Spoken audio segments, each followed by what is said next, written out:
Go back to the moment you heard the worst news of your life, where you stood, who told you, what was in your hands. For many Americans over 40, that moment is a September morning you'd swear you remember down to the light in the room. That certainty is almost certainly misplaced. A study of memories like that found the sharpest ones are not the truest ones. So, how much of that morning is real, and how much have you quietly repainted? Let's start with the one you trust the most. September morning, a little after 9. You are somewhere ordinary. A kitchen, a break room, a parked car with the radio on, and somebody says, "Turn on the news." Years later, you can still see the room. The light through the window, who was next to you, the cup in your hand. Ask most Americans about a day like that, and they will swear they remember it frame for frame. Simons and Chabris, in 2011, found that 63% of people think memory works like a video camera, recording exactly, ready to replay. Here is the strange part. Two psychologists, Tallarico and Rubin, tested that in 2003. The morning after September 11th, they had a small group of students write down what they remembered, and, right beside it, an ordinary Tuesday. Then they brought those students back a week later, 6 weeks later, then most of a year on. Both memories faded. The day that shook the country and the boring Tuesday drifted from the truth at exactly the same speed. Only one thing about the big day never dropped: how sure people felt and how vivid it looked. Think of two tapes on a shelf, side by side. One is labeled That Morning, one is labeled Ordinary Tuesday, and both are wearing out at the same rate. But you keep the first one polished and dusted so it stays glossy, so you trust it more. The shine is not accuracy. The shine is confidence. Researchers ended up calling this a flashbulb memory, the kind that feels burned in for good. Back in 1977, Brown and Kulik guessed that shock flips a special switch and records the moment perfectly, forever. It doesn't.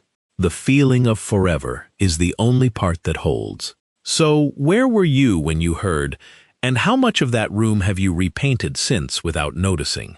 And if even the day that shook you fades, is there any kind of memory that doesn't? Saturday afternoon. A bike that has hung in the garage for 20 years. You put a kid on the seat, swing your leg over, wobble once, and your feet just know.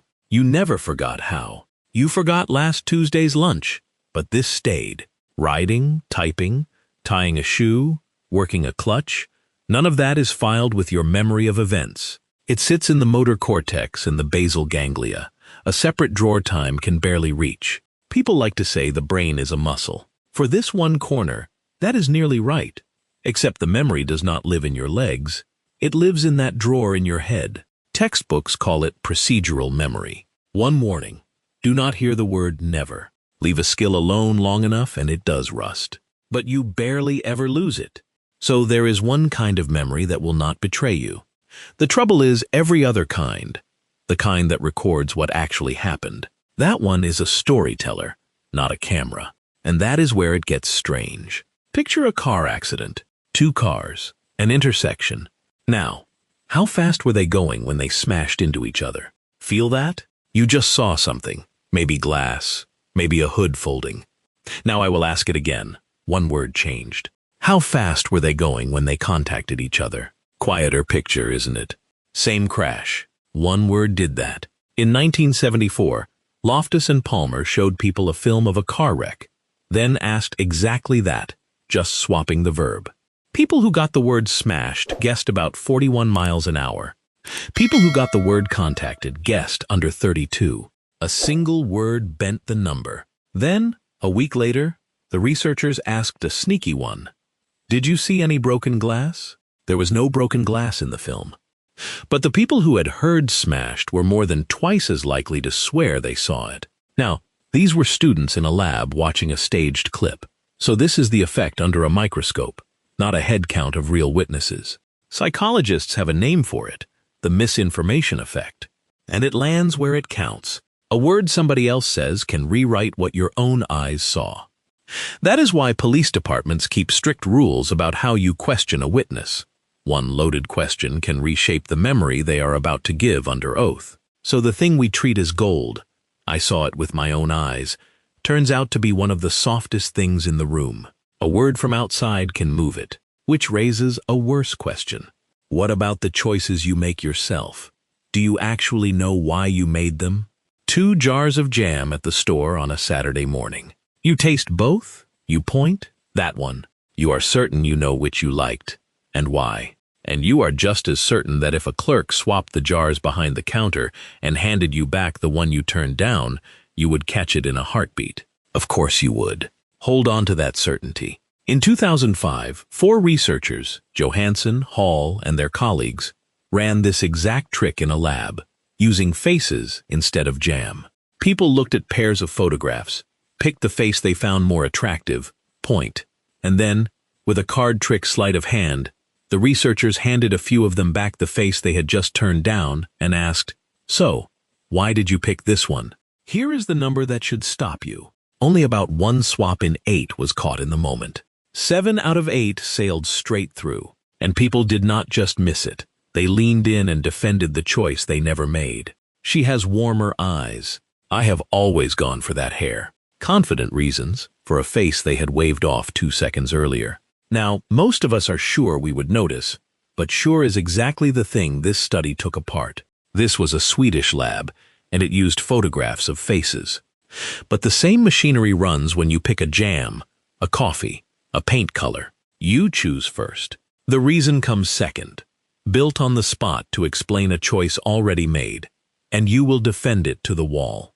This one is called choice blindness. You just watched your own brain do it. And that smooth little reason your brain builds for a choice you never chose, that is not a one-off party trick. It runs every single time your memory hits a hole. You are halfway to work when it hits you. Did I lock the front door? You can see your hand on the deadbolt, turning it, clear as anything. But did that happen this morning? Or is that just every morning stitched together? Notice what your brain did there. Nobody swapped anything on you. There was no trick. There was just a hole where this morning should be, and your brain filled it, with a detail that fit, and handed you the whole thing as if it were seamless. That is the move behind the jam jar trick, and it runs all the time. Neuroscientists call it confabulation. Schneider mapped the clean version in 2003.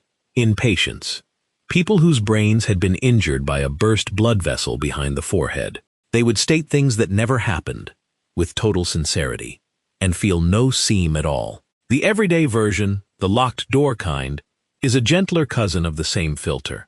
Your brain would rather hand you a smooth story than an honest blank. And here is the part to sit with. This is not lying. Lying knows the truth and hides it. Confabulation does not know. It fills the gap and believes the patch. If a light touch of that is just how memory works, the thing actually worth a look is when someone invents whole events and seems genuinely lost about where they are, especially after a blow to the head or a stroke. That filter is a feature. It just never asks your permission.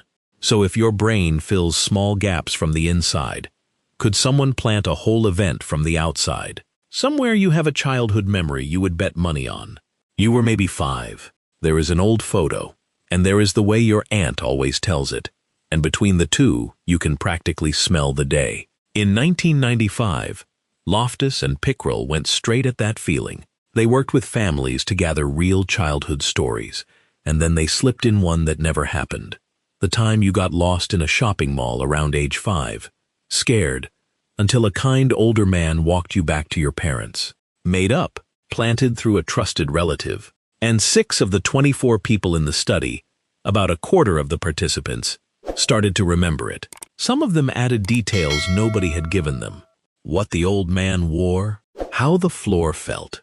A whole afternoon that never occurred, growing color and sound. And the same study found the true memories came back fine, roughly 2 out of 3. A false memory is rarer than a real one. It is also fully wearable, vivid and warm and yours. One relative saying it happened was enough to grow it. So here is the uncomfortable homework. That vivid thing from when you were 5, how much of it is memory, and how much is the photo plus the story you were told? A whole event is the hard version. The easy one is smaller. An idea, a tune. Those your brain adopts and calls its own without a fight. You are in a meeting and you float an idea. clean, fully yours, and halfway through the room nodding along, a cold little drop hits you. Your coworker said this last week. You did not steal it. You just kept the idea and lost the sticker that said where it came from. That gap caught a beetle. George Harrison put out My Sweet Lord, and it turned out to lean hard on an older song, He's So Fine, by the Chiffons, from 1963. It went to court. In 1976, the judge, Richard Owen, worked through it and landed somewhere strange. Harrison had not done it on purpose, but he had copied it subconsciously, and the law held him responsible anyway. Not a thief, just a brain that kept the melody and dropped the receipt. Here is the mechanism underneath. Your memory can hold on to the content, the tune, the sentence, the plan, while losing the tag that says whose it was. And once that source tag is gone, the thing feels homegrown. Researchers have a name for it, cryptomnesia. Back in 1989, Brown and Murphy caught it in a lab. Most of their students, asked to come up with fresh answers, unknowingly repeated something another person had said minutes before. So, mine feels like a fact. It is really just a feeling. If one of the most gifted songwriters alive can hear his own memory and mistake it for inspiration, so can you. Lose track of where an idea came from, and the worst it costs you is a red face. Lose track of where a face came from, and nobody is laughing. Across a parking lot, you spot someone you know, hand already up, already smiling. Then they turn, and it is a total stranger. Harmless. You laugh it off. Your brain grabbed a face it had on file and stuck it onto the wrong person. Now put a life on the line. In 1985, a young woman named Jennifer Thompson was attacked in North Carolina. During it, she made herself study her attacker's face. She was determined to remember, to make it count. Later, she was shown a lineup, and she picked out a man named Ronald Cotton. She was sure. She testified, certain beyond any doubt. And Ronald Cotton went to prison. Here is what I want to be careful about. She was not lying. She was not careless. She did exactly what any of us would tell someone to do. She concentrated. She locked in the face, and her memory betrayed her anyway. It filed that face onto the wrong man. Cotton spent 10.5 years in prison for something he did not do. Then, in 1995, DNA testing reached the case. The DNA did two things at once. It showed Cotton was not the source, and it pointed to another man, Bobby Poole, who had been sitting in the same prison. Ronald Cotton walked out after a decade, on the strength of evidence a lab could read and a memory could not. And this is the part people never see coming. Jennifer Thompson and Ronald Cotton did not spend the rest of their lives as enemies. They met. They talked.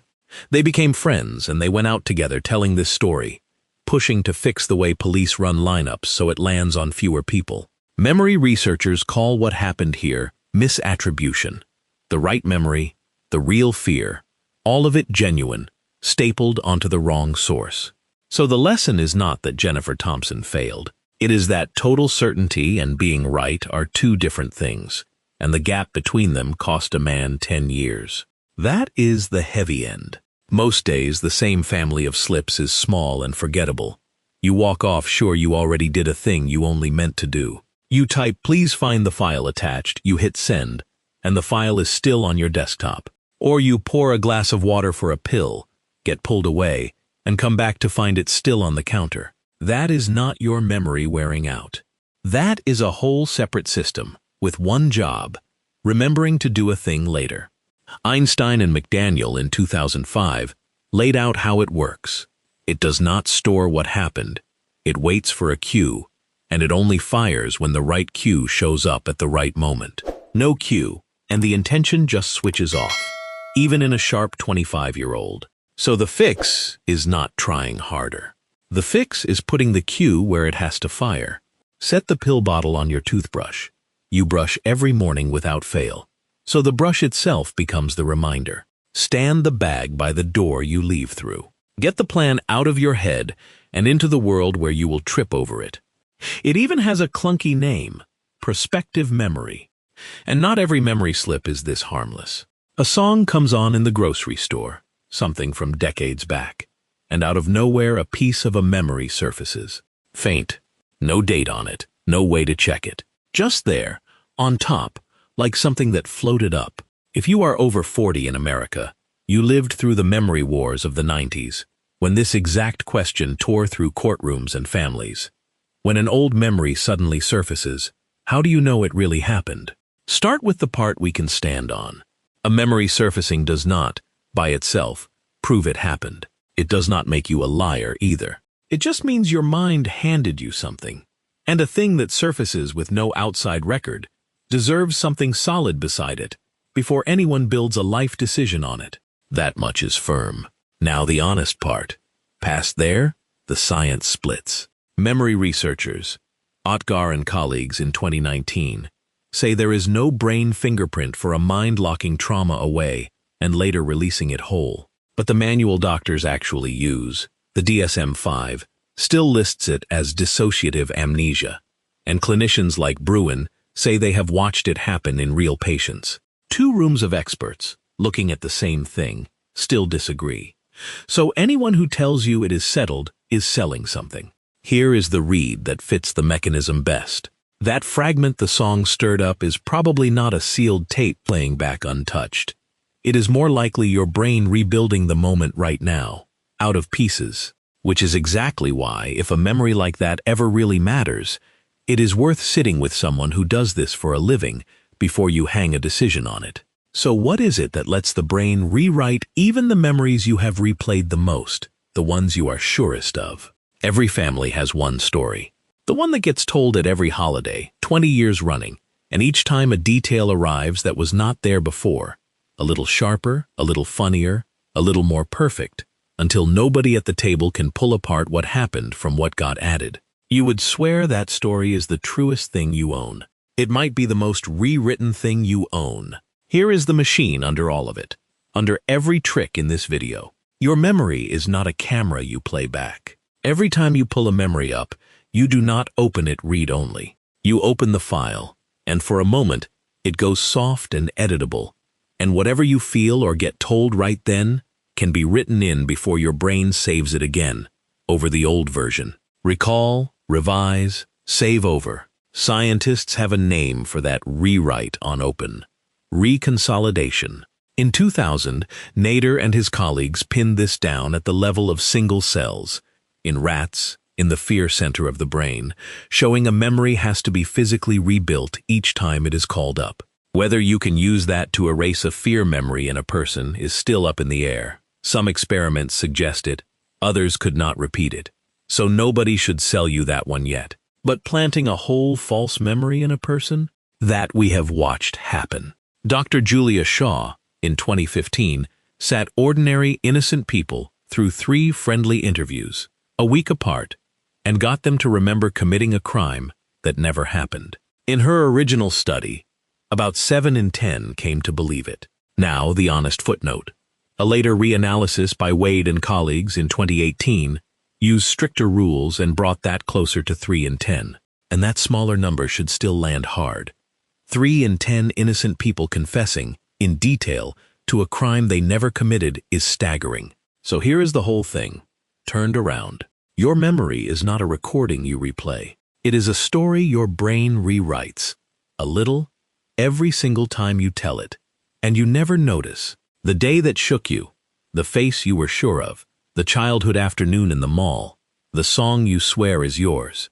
Same machine, quietly editing, every time you look. You were never watching a recording. You were reading the latest draft and calling it the original. So the next time a memory feels sharp enough to bet on, remember that sharpness was never the proof.